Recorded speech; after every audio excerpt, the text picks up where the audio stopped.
کی رات کے بارے میں سب سے پہلی مسئلہ یہ یاد رکھیں، کیونکہ ریکارڈنگ ہو رہی ہے تو میں اس کی ذمہ داری سے بات کر رہا ہوں، قرآن پاک پڑھ رہا ہوں۔ یہاں مشہور یہ کیا گیا ہے کہ اس رات میں سارے فیصلے ہوتے ہیں، سال میں کس نے مرنا ہے، کس نے پیدا ہونا ہے، اور کس نے خوشی پانی ہے، غمی پانی ہے۔ کہتے ہیں کہ سارے فیصلے اس رات میں ہوتے ہیں، تو ایسا نہیں ہے۔ اس رات میں اس قسم کا کوئی فیصلہ نہیں ہوتا۔ قرآن نے وہ رات بتائی ہے جس رات میں فیصلے ہوتے ہیں۔ میرے سامنے ہے، میں اپنی آپ کو پڑھ کے سنا دیتا ہوں۔ وہ رات ہے لیلۃ القدر کی رات۔ بولیے کون سی رات ہے؟ یہ ہمارے علماء نے بھی کہا، یہ صرف واعظ قسم کے مولوی قسم کے خطیب جو نہیں پڑھے ہوتے وہ یہ عوام کو بتاتے رہتے ہیں آج رات سارے فیصلے ہو جانے ہیں، آج رات یہ ہو جانا ہے۔ تو یہ ہے سپارہ نمبر 25۔ کون سا سپارہ؟ 25۔ آپ گھروں میں جا کر بھی ترجمے والا قرآن دیکھ سکتے ہیں۔ سورت کا نام ہے سورہ دخان۔ کیا نام ہے؟ سورہ دخان۔ اس کی پہلی 3 آیتیں پڑھ لیں، بس 4 پڑھ لیں، سارا مسئلہ آ گیا ہے۔ حامیم والکتاب المبین انا انزلناہ فی لیلۃ مبارکۃ، کہ یہ قرآن ہم نے لیلہ مبارکہ میں نازل فرمایا ہے۔ اب لیلہ مبارکہ کون سی رات ہے؟ جس میں قرآن نازل ہوا ہے۔ بولیے جس میں قرآن نازل ہوا ہے۔ دیکھیں پھر لفظ آپ میری طرف غور کریں، انا انزلناہ، ہم نے نازل کیا ہے، فی لیلۃ مبارکۃ، مبارک رات میں، انا کنا منذرین، لوگوں کو ڈرانے کے لیے، فیہا، اس رات میں، یفرق من کل امر حکیم، سارے مسئلوں کے فیصلے کیے جاتے ہیں۔ تو ہر حکمت والے کام کا فیصلہ اس رات کو ہوتا ہے جس میں قرآن نازل ہوا ہے، اور وہ لیلہ مبارکہ لیلۃ القدر کی رات ہے۔ دوسری دلیل 30واں پارہ ہے، اور اس میں ہے سورہ قدر۔ بولیے، آپ سب کو آتی ہے ماشاءاللہ، ذرا دل کے کانوں سے سنیے گا۔ انا انزلناہ فی لیلۃ القدر، ہم نے یہ قرآن نازل کیا ہے لیلۃ القدر خیر من الف شہر وما ادراک ما لیلۃ القدر، تمہیں پتہ ہے کہ لیلۃ القدر کیا ہے؟ لیلۃ القدر خیر من الف شہر، لیلۃ القدر ایک رات 1000 مہینوں سے بہتر ہے۔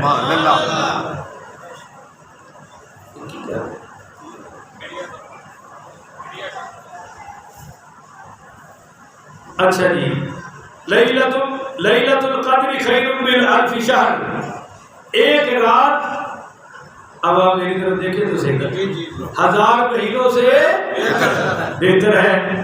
آگے سنیے، تنزل الملائکۃ، اسی رات میں فرشتے نازل ہوتے ہیں، یعنی لیلۃ القدر میں، والروح فیہا بإذن ربہم من کل امر سلام، یہ من کل امر کہ سارے فیصلے سلامتی والے اس رات کو ہوتے ہیں۔ تو یہ مسئلہ تو حل ہو گیا کہ رات کا جو سارا سال کا وہ بجٹ کوٹا وغیرہ وغیرہ وہ بنتا ہے لیلۃ القدر میں۔ بولیے بنتا ہے۔ دوسرا مسئلہ، ازل سے اللہ نے لکھ دیا ہے کس نے کب مرنا ہے اور کس نے کتنا جینا ہے، کس نے کتنا کھانا ہے اور کس نے کتنا پینا ہے۔ یہ سب کچھ ہمارے ماں کے پیٹ میں جب روح پڑی تھی نا تو سب کچھ لکھ دیا گیا ایک بار۔ اب دوسرا مسئلہ سمجھیے، قرآن پہلے کہاں تھا؟ بولو، لوح محفوظ پر۔ بولو کہاں تھا؟ لوح محفوظ پر سارا قرآن تھا۔ بل ہوا قرآن مجید فی لوح محفوظ، کہ یہ قرآن لوہے محفوظ میں تھا، وہاں سے ہم نے آسمان دنیا پہ جب اتارا تو وہ لیلۃ القدر کی رات تھی. یعنی پہلے لکھا ہوا تھا اتارا لیلۃ القدر کی رات میں، اور لیلۃ القدر کی رات میں آسمان دنیا پر اتار دیا، پھر آگے حضور پر 23 سال میں مکمل ہوا ہے. تو بعض علماء یہ کہتے ہیں کہ یہ جو شب برات ہے اب سے لے کر 27ویں تک جو جو فرشتوں کو کوٹا ملنا ہے وہ تیار کیا جائے گا. فیصلے ہوں گے 27ویں کو. بولیے فیصلے کب ہوں گے؟ 27ویں. اور تیاری اب شروع ہو جائے گی. بولو تیاری اب شروع ہو جائے گی، اور لیلۃ القدر کی رات فائلیں فرشتوں کے حوالے کر دی جائے گی. یعنی اس شب برات شریف سے لے کر شب قدر تک ساری تیاری ہو جائے گی، کس نے کیا کرنا ہے، کتنا کرنا ہے، اور اس رات اٹل مہر لگ کر فیصلے فرشتوں کے حوالے ہو جائیں گے. اب آپ کو تطبیق سمجھ آ گئی کہ اس رات فیصلے ہوتے تو نہیں پر تیاری شروع ہو جاتی ہے. بولو تیاری شروع ہو جاتی. ایک بات تو یہ. دوسری اس رات کے بارے میں یہ بات علمی سمجھ لے، باقی آج میں نے آپ کے لیے بڑے بڑے خزانے جمع کر کے لایا ہوں. جب بیان ہوگا تو وہ سارے آپ کی خدمت میں پیش کروں گا انشاءاللہ. 16 نسخے لایا ہوں، 16 نسخے کہ جو عمل کرے گا اللہ عزت کی کمی نہیں آنے دے گا. بلکہ 20 لایا ہوں. کہو سبحان اللہ. سید بھی سخی ہونا چاہیے. سخی بندہ اس کام جو ہوتا ہے میری شہ بول ہوئے. اور 20 باتیں وہ بتاؤں گا جن کو گھر میں اگر ہوگی تو رزق کی برکت ختم ہو جائے گی. 20 باتیں ہیں جو ہمارے گھروں سے برکتیں نکالتی ہیں، اور 20 باتیں ہیں جو برکتیں لاتی ہیں. کتنی ہوگی؟ 40. اور انشاءاللہ سورۃ الاحزاب سے 10 اور بیان کر دوں گا، اور تقریباً 6 یہ حدیثیں لایا ہوں. تو 56 خزانے آپ کی خدمت میں پیش کروں گا. اگر کچھ رہ گئے تو جمعے والے دن کر دیں گے. بھئی ارادہ تو ٹھیک ہے نا، میری نیت کا ثواب تو پکا ہوئے. تو دوسرا مسئلہ، اس رات کی جو فضیلت میں مشہور حدیثیں ہیں اکثر ان میں سے ضعیف ہے. بولو اکثر ان میں سے، مگر یاد رکھو اس ضعیف ہونے کا وہ مطلب نہیں ہے جو ان مولویوں نے لے لیا. یہ کہتے ہیں اس رات کو کرنا ہی کچھ نہیں، یہ عام سی رات ہے. حاجی صاحب کا ایک بڑا یار ہے، میرے نام سکول سے گل ہوئی، میں انہوں نے کیا آ جاؤ، کہنے لگے رات اسی مولویوں نے بنائی ہے، اتنے کی کر رہے ہیں. میں کہ خدا کا خوف کرو. 17 صحابہ ہیں، بولو کتنے، جنہوں نے اس رات کی فضیلت میں روایتیں بیان کی ہیں، اور پوری امت کا عمل چلا آ رہا ہے. اس رات کو جاگنا، اللہ کی عبادت کرنا. کھولیے ترمذی شریف، میرے نبی کریم پڑھیے صلی اللہ علیہ وآلہ وسلم نے فرمایا اس کی رات کو قیام کرو اور دل کو روزہ رکھو. ایک قبیلہ تھا عرب کا جس کے پاس بکریاں بہت تھی. قبیلہ بنو کلب، بولو بلی قبیلہ بلی، اور بکریاں بھی جنگلی تھی، بڑے بڑے بالوں والی، اور کم از کم 1000 سے زیادہ ان کے پاس بکریاں تھی. آپ صلی اللہ علیہ وسلم رات کو، ابا عائشہ صدیقہ اس حدیث کی راویہ ہے، کہتی ہے کہ حضور کی باری میرے گھر تھی. حضور آئے اور پھر اچانک آپ نے دروازہ بند کیا اور چلے گئے. مجھے لگا کہ کسی اور بیوی کے پاس چلے گئے. میں اٹھی اور آپ کے پیچھے گئی تو دیکھا کہ آپ جنت البقیع میں ہیں. برکت بقیع، جنت البقیع تو ہم کہتے ہیں. آپ بقیع میں تشریف لے گئے اور وہاں دعا کر رہے ہیں. تو کہتی ہیں کہ میں پیچھے سے ہی واپس دوڑ کے آ گئی اور بستر پر لیٹ گئی کہ حضور کو پتا نہ چلے. مگر جب سرکار واپس ہی تشریف لائے تو مجھے سانس چڑھا ہوا تھا کیونکہ میں بھاگ کے آئی تھی. تو آپ نے فرمایا عائشہ کیا تو میرے پیچھے نہیں تھی؟ کیا بات ہے، سبحان اللہ، کیا تو میرے پیچھے نہیں تھی؟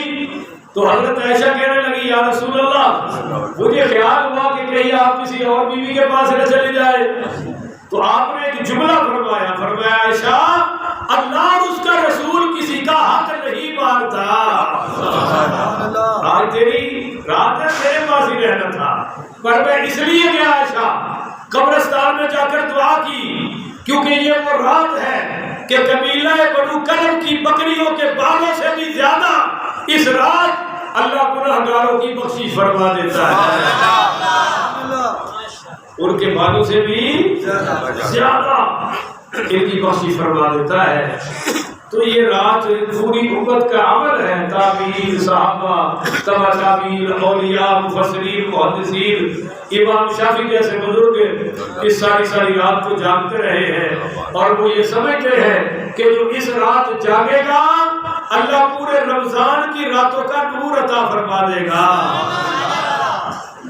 اور ویسے بھی آپ کو پتہ ہے کہ شعبان جو ہے یہ رمضان کی تمہید ہے، وہ رمضان کی، اور پیرارے پیر شیخ عبد القادر جیلانی اونچی پڑھو ذرا سبحان اللہ، یہ صرف باتیں کر رہا ہوں، تقریر پھر ہوگی انشاءاللہ، ابھی میں صرف باتیں کر رہا ہوں۔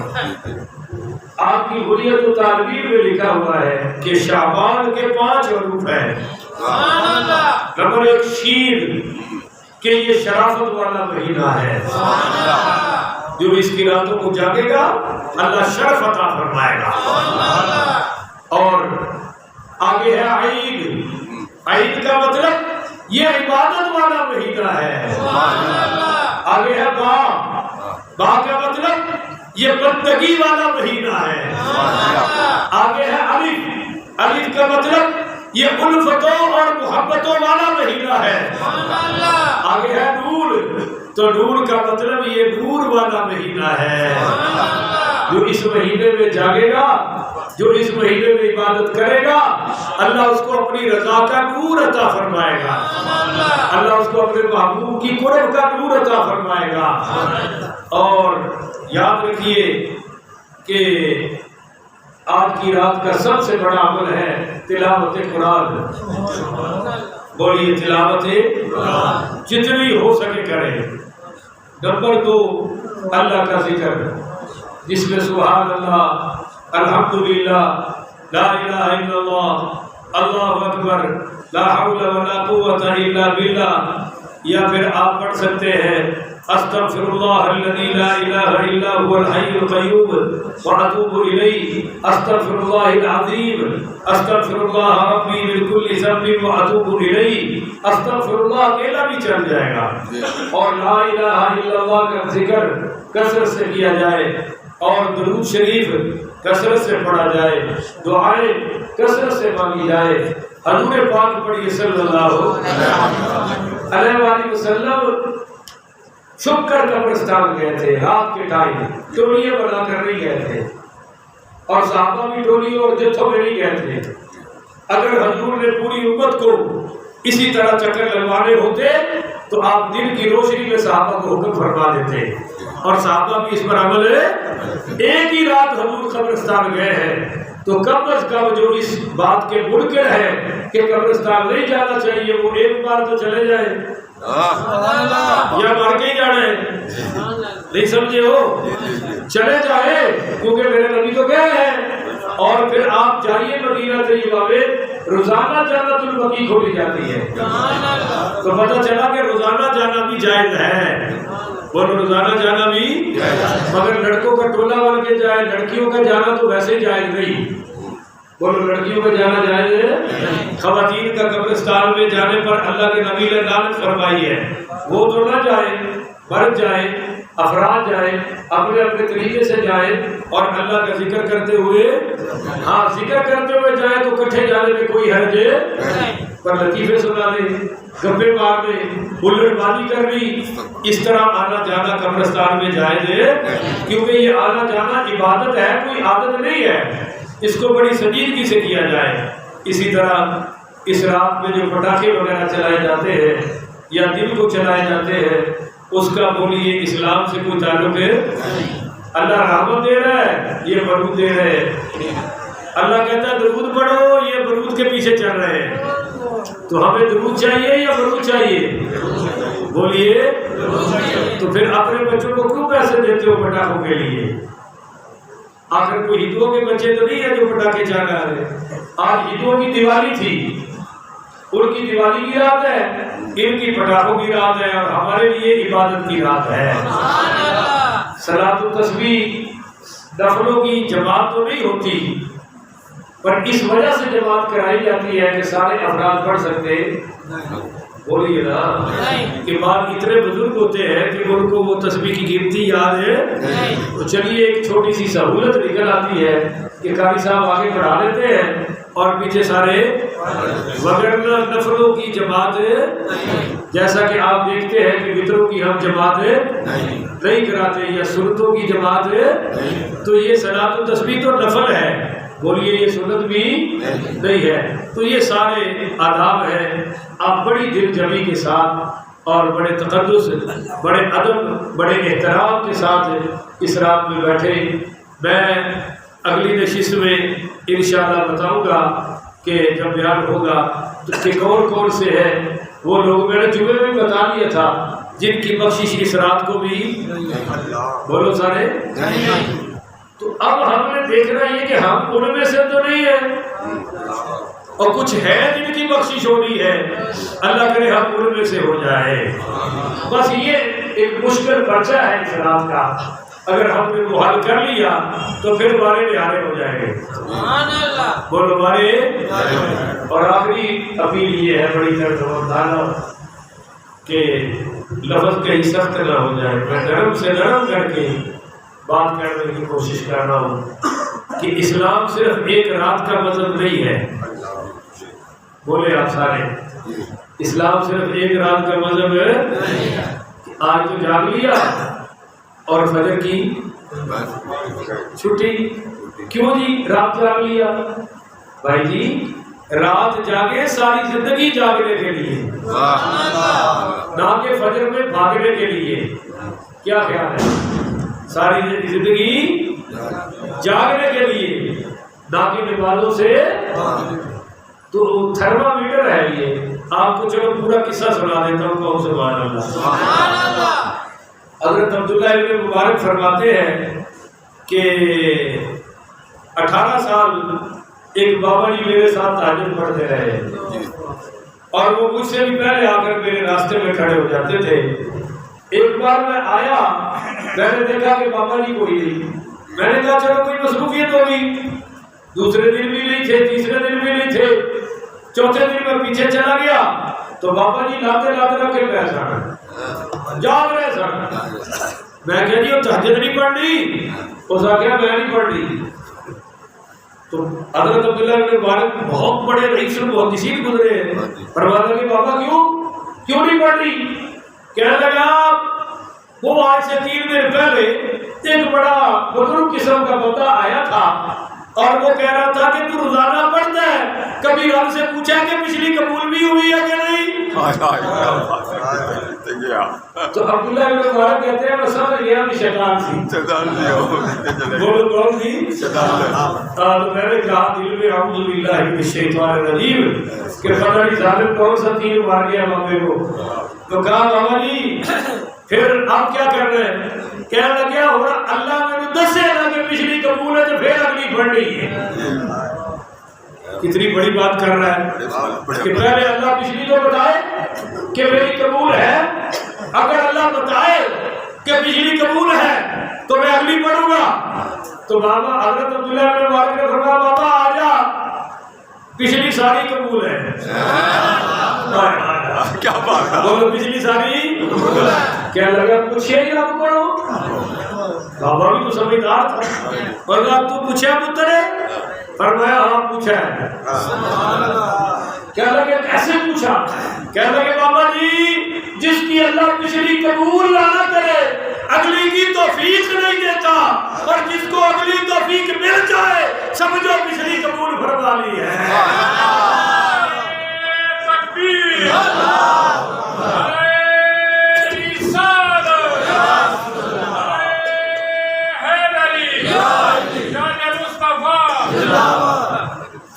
آپ کی عزت کروں گا.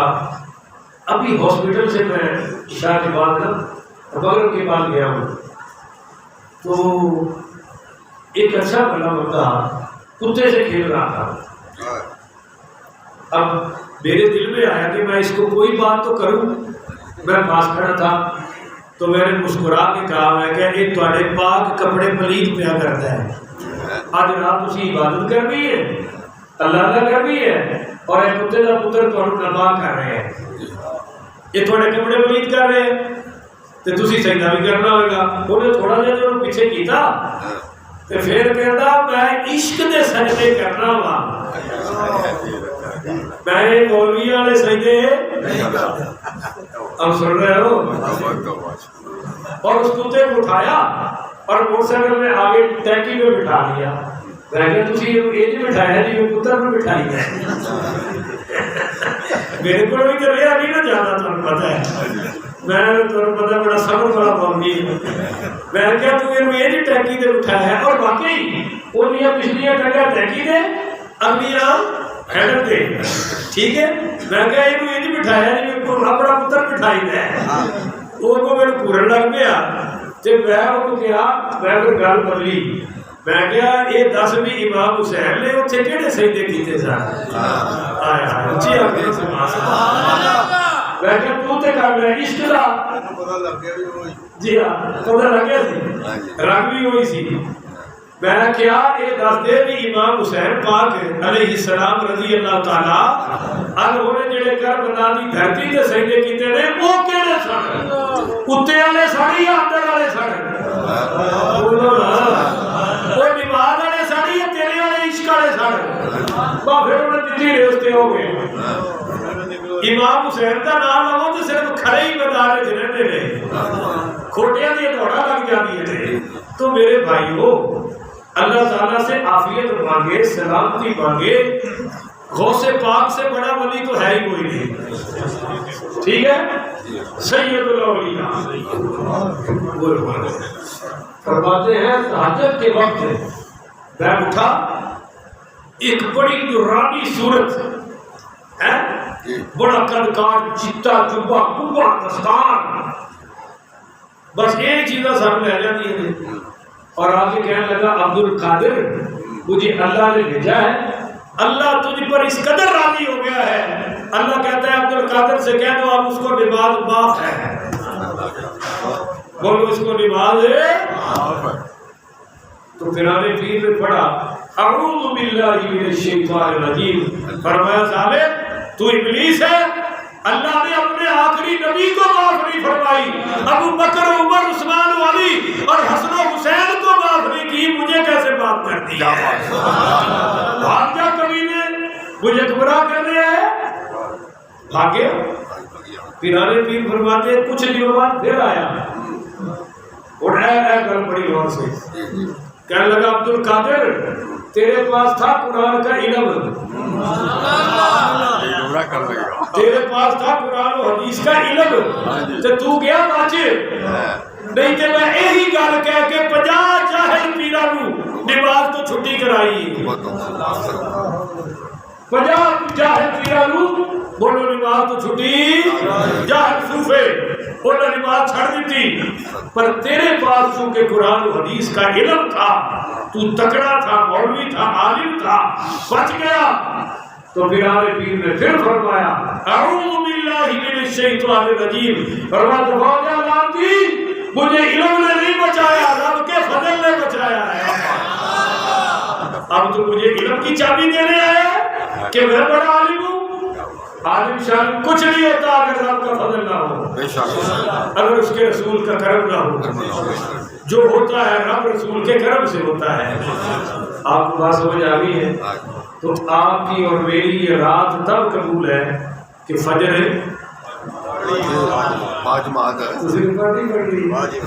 باجماعت ہے. بولیے فجر. حضرت سلمہ بن اکوع رضی اللہ تعالیٰ عنہ نظر نہیں آئے مسجد نبوی میں. ان کی ماں سے پوچھا حضرت عمر نے رضی اللہ تعالیٰ عنہ کہ آپ کا بیٹا نہیں آیا. کہنے لگی ساری رات عبادت کرتا رہا ہے فجر کے وقت آگ لگ گئی. حضرت عمر نے فرمایا کہ اس کو کہہ دینا کہ تیری فجر کی 2 سنتیں تیرے ساری رات کے جاگنے سے بہتر ہے، اور اگر تو جماعت کے ساتھ فجر پڑھ لیتا تو یہ بھی تیرے ساری رات کی عبادت سے بہتر ہے، اور تو اس وقت سو گیا تو تیری ساری کیٹی کرتی کھوج بیٹھ گئی۔ میں درد دل کے ساتھ یہ حدیث ہے، یہ قرآن ہے، ان دونوں پر ہاتھ رکھ کے کہہ رہا ہوں کہ اگر فجر با جماعت پڑھی تو ساری رات قبول ہے، اگر ظہر پڑھی تو فجر قبول ہے، عصر پڑھی تو ظہر قبول ہے، اور انشاءاللہ مغرب پڑھی تو عصر قبول ہے، اور عشاء پڑھی تو مغرب، اور پھر فجر پڑھی تو عشاء۔ یہ قبولیت کے ضابطے ہیں، رابطے ہیں۔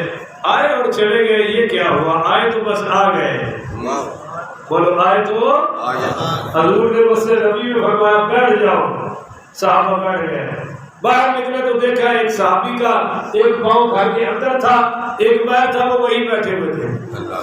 فرمایا تجھے کیا ہوگا؟ کہنے لگے جی آپ فرما رہے تھے کہ بیٹھ جاؤ، اس وقت میرا پیر گھر کے اندر تھا، میں نے کہا باہر نکالوں گا تو حکم مصطفیٰ ماننے میں دیر ہو جائے گا۔ کیا بات ہے! اور شاعر نے کہا نہ پوچھ ہمدرد بندوں سے ہم کہاں بیٹھ گئے، غنیمت ہے تیری محفل میں جہاں بیٹھ گئے۔ بڑی باتیں ہوگی انشاءاللہ اپنے وقت پر۔ اب ہم رات خانی کا سلسلہ شروع کرتے ہیں۔ حاجی صاحب کا حکم تھا، میں نے چند باتیں آپ کی خدمت میں پیش کر دی ہے۔ اصل باتیں جو آج رات کی کمائی ہوگی وہ انشاءاللہ یہ سارے نشانات لگے پڑے ہیں، آپ کی خدمت میں ہدیے پیش کروں گا، اور یہ بہت بڑے خزانے ہوں گے جو میرے اور آپ کے اس اور اس دونوں جہانوں میں کام آئیں گے انشاءاللہ۔ اب رات خانی کا سلسلہ ہم پھر شروع کرتے ہیں۔ آخر دعوانا